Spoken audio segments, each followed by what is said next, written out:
Comment Dieu a été un berger dans ta vie? Nous aimerions connaître ton témoignage. Alors, mon témoignage. Je suis né dans une famille chrétienne. Donc, du coup, comment dire, j'allais, depuis tout petit, je vais à l'église. Je suivais mes parents qui étaient chrétiens et tous les dimanches, on allait dans une autre église, parce que j'étais pas dans cette église, la nôtre actuellement. Et jusqu'à mes 16 ans, je me suis jamais vraiment plus posé la question de savoir d'où Dieu et tout ça.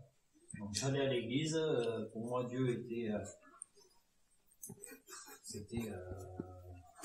voilà, c'est comme se lever le matin, c'était quelque chose d'acquis et sans plus me poser de questions. On chantait, on priait, on parlait de Dieu souvent à la maison, donc je ne me suis jamais demandé jusqu'à mon adolescence si Dieu existait ou pas. Pour moi, il était là, quoi. Et 16-17 ans, ouais, en allant dans les groupes de jeunes et tout ça, on commençait à se poser la question, mais j'avais toujours une grosse confiance en Dieu, parce que peut-être du fait, comme on me disait tout le temps, Dieu existe, de toute façon, tu ne poses pas la question, en gros. Et à 17 ans, on a changé d'église. Du coup, on était à l'église des ABD avant. Et suite à un problème, on est parti, mes parents d'abord sont partis dans l'église réformée actuelle. Et moi, je suis resté une année sans aller à l'église. Je sais pas, je ne sais pas d'aller. Ah non. On va dire que c'est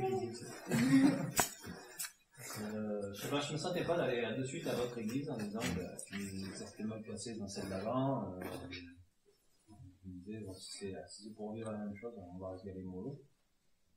Mais mes parents me disaient, allez, viens quand même, tu verras, c'est sympa, il y a des jeunes de ton âge, plus petits, légèrement plus petits, donc ça va être sympa.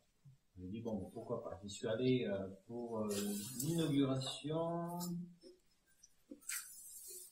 Alors, je sais plus si c'était l'inauguration de l'achat du terrain de l'église. C'était pas cette église-là. C'était un truc comme ça. Et on a passé le culte tranquille, sans plus. Non, c'était pas non. Tu mets là, tu discutes pour moi. D'accord? Non, je retourne à la sieste. C'est bien aussi la sieste. Hein?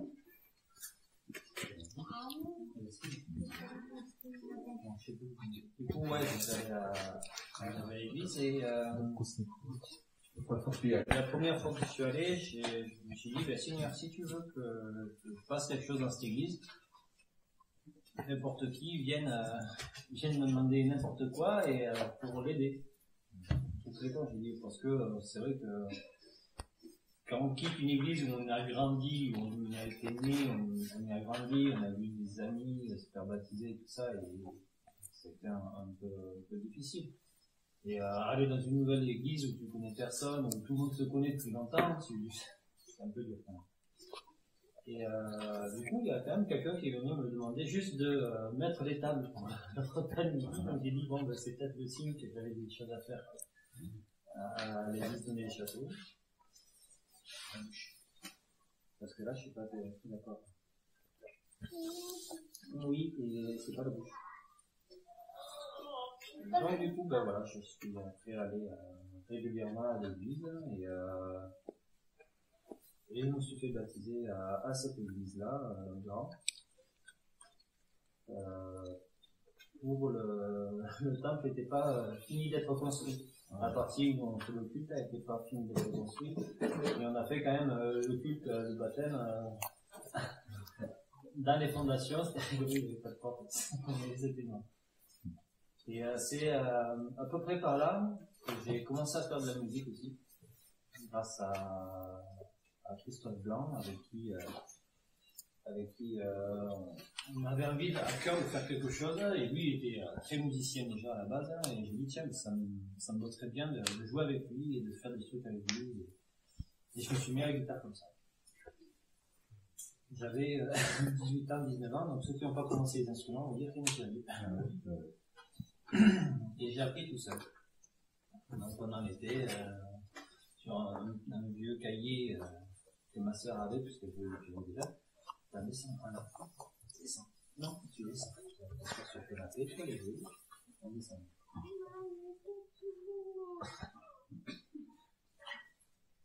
Tête en bois. Tête en bois.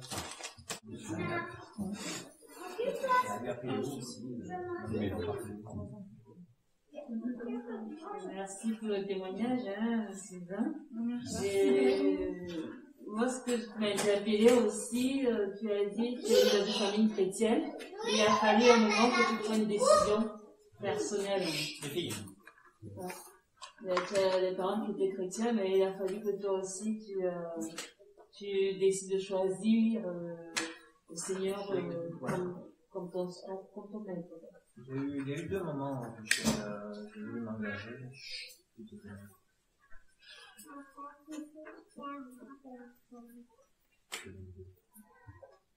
Il y a eu 2 moments où je me suis vraiment posé la question de m'engager. Pour moi, l'engagement, c'était le baptême. Dans l'église où je venais, c'était un peu le point de départ de ta vie chrétienne officielle. Il y a eu un moment où, dans mon ancienne église, où mes meilleurs amis se sont baptisés et je voulais le faire et je ne l'ai pas fait à ce moment-là. Tout simplement parce que j'ai eu peur qu'on me dise il l'a fait en même temps que ses potes, il a suivi le mouvement. Ouais. Et la deuxième fois, je me suis engagé le soir où une rupture sentimentale. C'était complètement 2 sentiments complètement bizarres. Tu casses avec ta copine, qui t'est attachée, et tu décides de suivre le Seigneur. Donc, à partir de là, ouais, je me suis vraiment engagé. Il y a eu beaucoup de moments de combat aussi, et de doute. Même si on est dans des familles chrétiennes, on se pose toujours la question Dieu existe ou pas. Et cette question, ça te suit même quand tu es engagé, même quand tu es chrétien depuis longtemps, et tu as toujours un moment dans l'année où tu te dis ouais, mais finalement tout ça c'est du vent, ça sert à rien, et puis tu reviens un peu à la raison, tu te dis ouais, il y a eu ça, il y a eu ça, il y a eu ça, et tu dis ouais, ça ne serait pas passé comme ça s'il n'y avait pas eu Jésus derrière. Notre petite anecdote, on parlait que Jésus agit. J'ai été longtemps avec Marie-Julie avant de l'épouser. J'étais longtemps en couple avec elle. Et comme on habitait loin l'un de l'autre, elle était en poste dans l'Allier, pas loin de Moulins. Donc il y a 3 heures de route pour se voir. On était en couple, on avait 3 heures de route pour se voir. Et depuis longtemps, on se posait la question, ouais, est-ce que je m'engage au mariage ou pas, quoi. Et je dis, un soir, on en parlait avec Stéphane. Stéphane me dit, tu ne peux pas laisser traîner ça, il faut régler la situation quand même. Stéphane, le pasteur, Et j'ai pris quelques semaines pour réfléchir, parce que moi j'aime bien réfléchir longtemps. Et le soir, j'ai fait bon, ok, elle habite à 3 heures de route. Je m'engage, je la demande en mariage, mais toi derrière, tu fais en sorte qu'elle se rapproche. Donc je lui ai demandé un mariage en 2011, et 4 mois plus tard, c'était en novembre, et en février, elle m'appelle. Je suis muté, je viens à Ponsala. Donc voilà, des fois, il faut faire le premier pas pour que le Seigneur fasse le second, mais juste parce que le Seigneur il attend aussi qu'on fasse. Je ne peux pas toujours dire au Seigneur, accorde-moi ça, et de ne pas faire le premier pas. C'est aussi important de faire ce premier pas en disant, Seigneur, ok, je commence ce qui me tient à cœur, et tu es derrière. Donc, c'était un moment fort. Je sais que ça donne du Seigneur, ça, parce que une mutation le plus près possible de là où j'habite, de là où on vit, Donc voilà, si vous avez des projets, quels qu'ils soient, petits ou grands, parlez-en à Dieu, si c'est pas fait, et faites peut-être le premier pas. Et je le dis aussi pour moi, parce que moi j'ai des projets et tout ça, et toujours mon vieux réflexe de dire ouais, mais il faudrait que ça soit comme ça soit comme ça. Et en fait, ça marche pas comme ça. C'est à nous de faire le premier pas. Et je m'aperçois, tu fais le premier pas, il y a des trucs qui se déclenchent. Et des fois, il faut faire le deuxième pas aussi pour que le truc se mette en route. C'est comme un mécanisme, ça tourne. Tu poses le premier acte de foi, le mécanisme tourne à moitié. Tu mets le deuxième, ça commence à tourner un peu plus. Et c'est comme ça que ça marche. Et c'est pour ça que si vous avez des envies, des trucs, des projets, même si pour le moment même si vous n'avez pas de projet pour le moment, mais ça viendra. Il y aura toujours ce moment où il faudra le mettre entre les mains du Seigneur et il vous fermer les portes.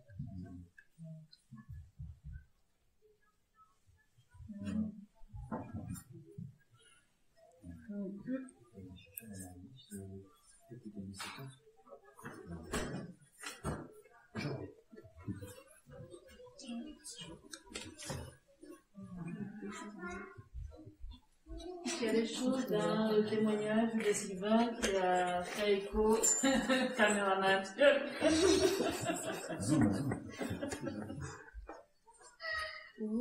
Tu es là.